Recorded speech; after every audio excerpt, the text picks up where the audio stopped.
आप सभी, मैं आशा करती हूँ सभी लोग स्वस्थ और प्रसन्न होंगे। आज हम हमारा पाठ एकता में बल को पढ़ेंगे और समझेंगे। तो आइए शुरू करते हैं इस पाठ को।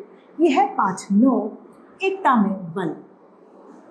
यानी यदि हम मिलकर रहेंगे तो उसमें शक्ति है। आइए पढ़ते हैं। किसी जंगल में बरगद के विशाल पेड़ यानी बड़े पेड़ पर बहुत सारे कबूतर रहते थे। एक दिन सभी कबूतर खाने की तलाश में यानी खाने की खोज में निकलते हैं। एक जगह जंगल में उन्होंने जमीन पर गेहूं के दाने बिखरे हुए यानी फैले हुए देखे। दाने देखते ही सभी कबूतर खुश होकर बोले, वाह, एक साथ इतने दाने, चलो खाएं। लेकिन उनके सरदार बूढ़े कबूतर ने कहा, जरा सोचो, इतने घने जंगल में ये दाने कहाँ से आए? जरूर कुछ यहाँ पर गड़बड़ है।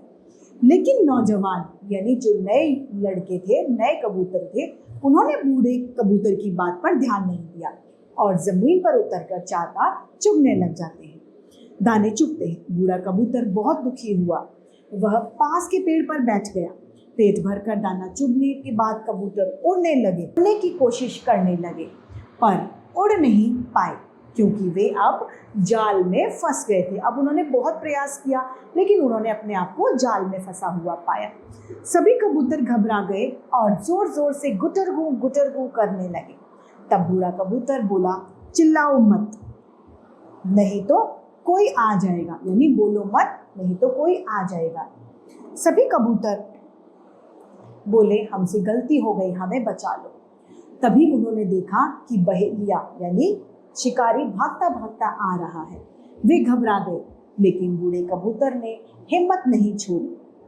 वह बोला, घबराओ मत, एक साथ जोर लगाओ और जाल के साथ उड़कर मेरे पीछे मिलकर एक साथ जोर लगाया और जाल को अपने साथ लेकर उड़ गए और बूढ़े कबूतर के पीछे पीछे उड़ते रहे। बूढ़ा कबूतर उन्हें लेकर एक पेड़ के पास पहुंचा और बोला, तुम सब यहीं पर बैठो, मैं अभी आता हूँ।